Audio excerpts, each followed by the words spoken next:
Welcome, sons and daughters of God, torchbearers of the temple, light bearers of the world. I, Morya, welcome you as chief of the Darjeeling Council to my abode. For yes, I have adopted this abode and made it my own since your first coming to this particular land, and I have dubbed it mine, Morya House, Coeur de Lion, so that you would know that I am ever present. I walk these halls, these grounds, dreaming with you of the future that is to come.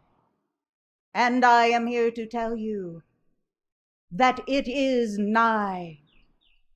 I have taken you into my bosom this day and shared with you the master plan for Coeur de Lion, so that you might manifest it into the physical.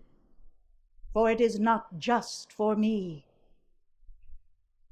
Behind this messenger is a field of blue with stars upon it. You are those stars, blessed hearts, upon the field of vision of my blue flame of the will of God. You are the spark that will ignite such a whirlwind action that even the elementals will be jealous of what you can perform. Understanding that you have the Christ command that you may put into action, all that remains is whether or not you will it so.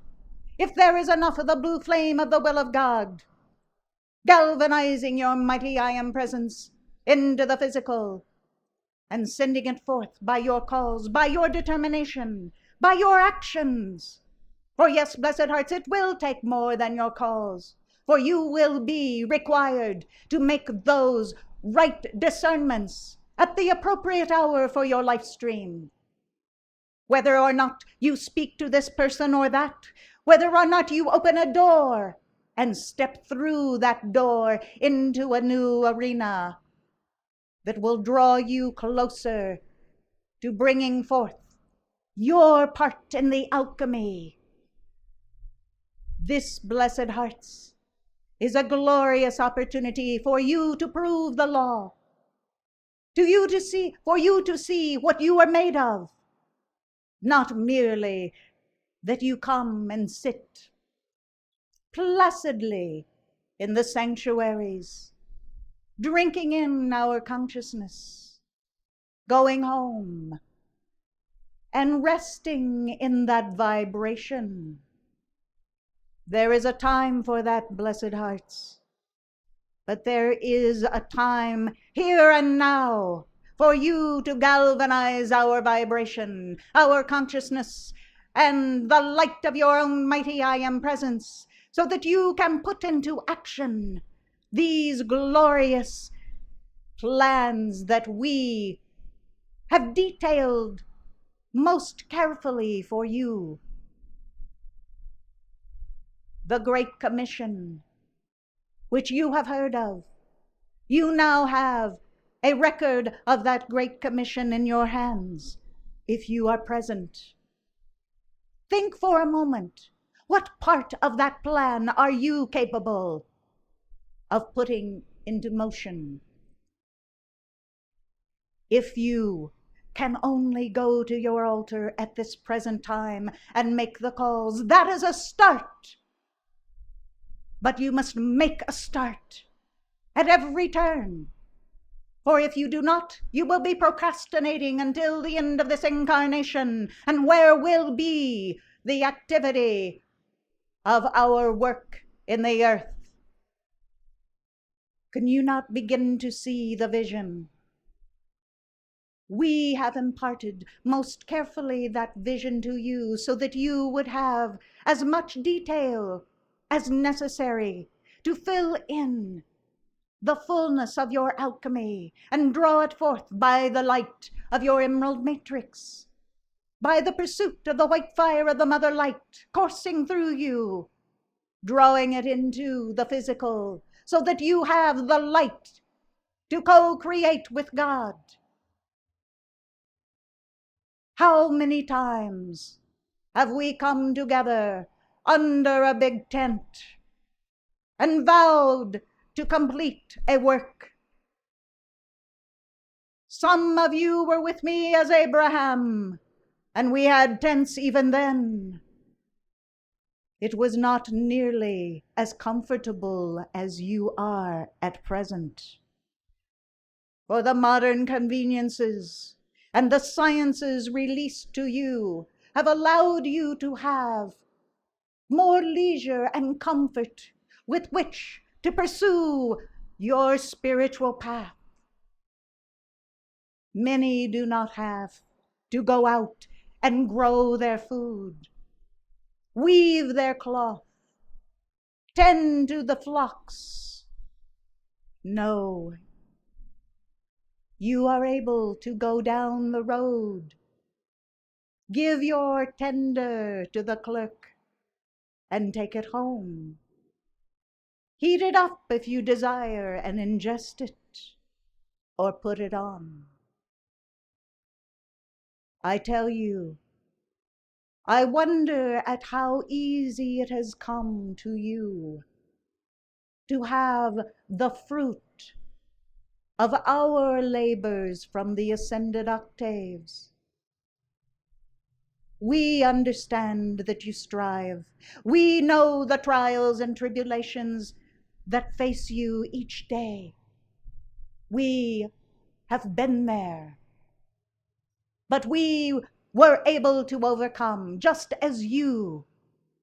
And because we understood so intimately every facet of detail of your travail, we desire every dispensation from the karmic board possible, so that you might have those modern conveniences to assist you, to give you the luxury of time and energy, to draw forth the light of God, to know what is in your heart, to be assured that you are the mighty I Am presence in action, and that you are following the divine plan and the will of God for yourself. Oh, how I would long to take each one of you by the hand and have you see the record of your own incarnations, so that you would understand what a glorious opportunity this cycle is for you. Do you realize that you can create good karma?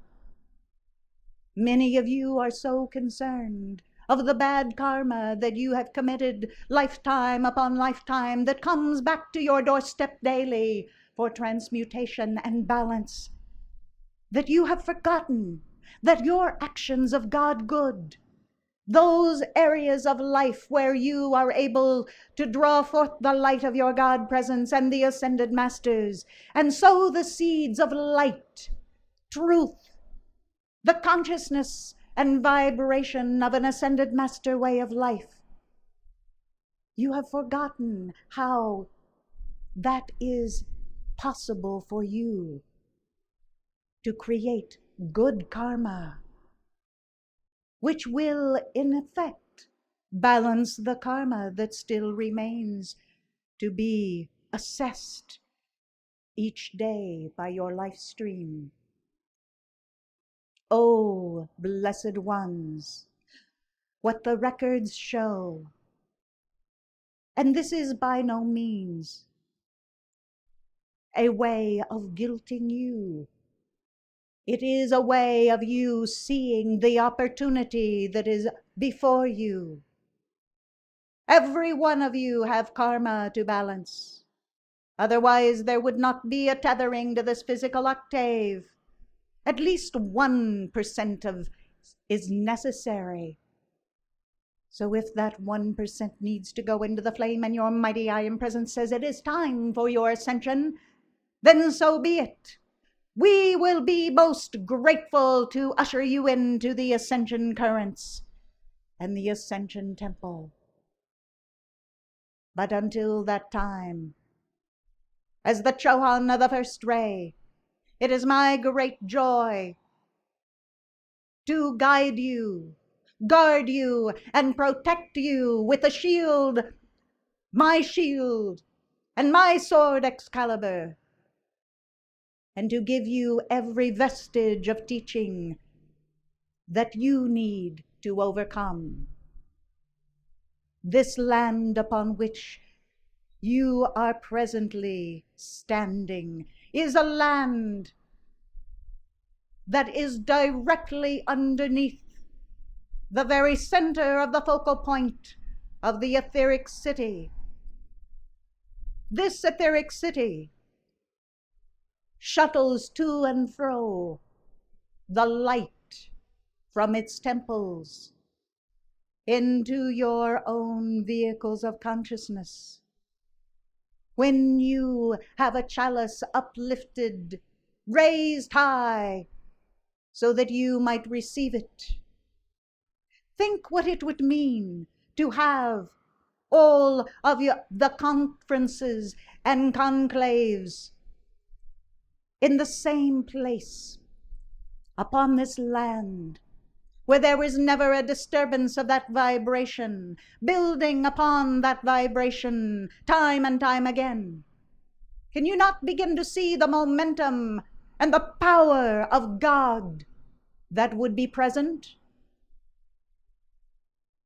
For some, it might take your breath away to step in to the midst of such a glorious force field. Do not be mistaken. We can establish a force field for our releases anywhere upon the earth. But we are talking about more than just a singular release. We are talking about a momentum that is going to bring in the golden age. And for that to occur, for the many to come and to be trained to go back to their respective homes and to be that pillar of light where they are, be the will of God, and anchor it in their country, their cities, their home.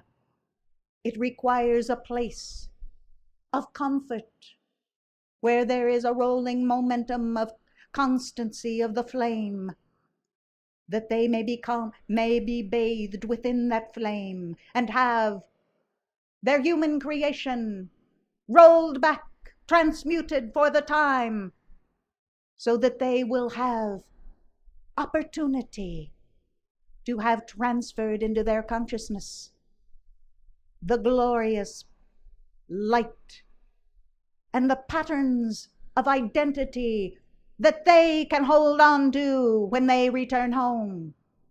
Those of you who have come to the Acropolis Sophias know well that after 12 days in the fire, you have changed. You are no longer the same life stream as when you first arrived.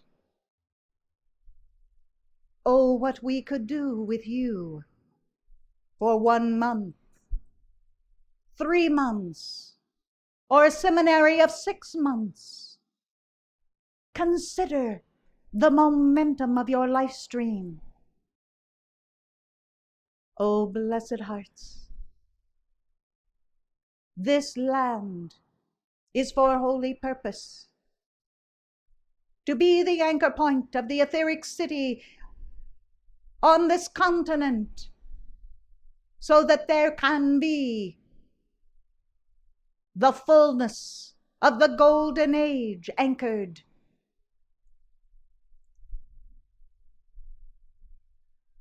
Absent the charge of light required, the timetable and the cycles will shift. You have seen how the momentums of unreality and the crazed insanity that goes on day in and day out throughout the lands can sweep the consciousness of the innocent into a frenzy of fear and unreality. We require you to stand as the shield for those innocent. Make sure that your chalice is prepared so that when you invoke the will of God, when you invoke Excalibur, it will be for their protection as well as yours. We do not call forth buildings for building's sake, for they are nothing save the flame of the presence that enters those buildings and invokes the light of God. The temple of the presence is you. You are the hope and the light of the world. And as our anointed messenger has said this very day, we have a big enough tent for all, regardless of your persuasion, either religiously, politically. This Blessed Hearts is an opportunity for many of you to come into the fullness of who you are. Most have not had such an opportunity for many incarnations, but the time is now for you. This message needs to go far and wide, for there are heart flames that will be ignited by this will of God as it sparks the identity of their own God presence upon the altar of their heart and reminds them that they are more than the survival of the day-to-day life that they have found themselves caught in. O blessed torch-bearers of the temple, light-bearers of the world, sons and daughters of God, wake up to the will of God. Anchor the fire in your own life and be that great shield and defender of God in the land. I, El Morya, commend you to your alchemy, and I trust you will not stop at the first blush of travail in your life, for it is of nothing when the mighty I Am presence is at the ready to bring you into the fullness of the victory. Let your shield keep you protected, that shield that is the will of God. Let the sword Excalibur be the truth that you carry upon the altar of your heart, and that you wield in your commanding Christ presence by your decrees, and let the light go forth so that you might have all that is required in this day for the fulfillment of the divine plan of the Brotherhood of Light. I commend you to your Independence Day celebrations and the glorious revelry in freedom's flame. I thank you.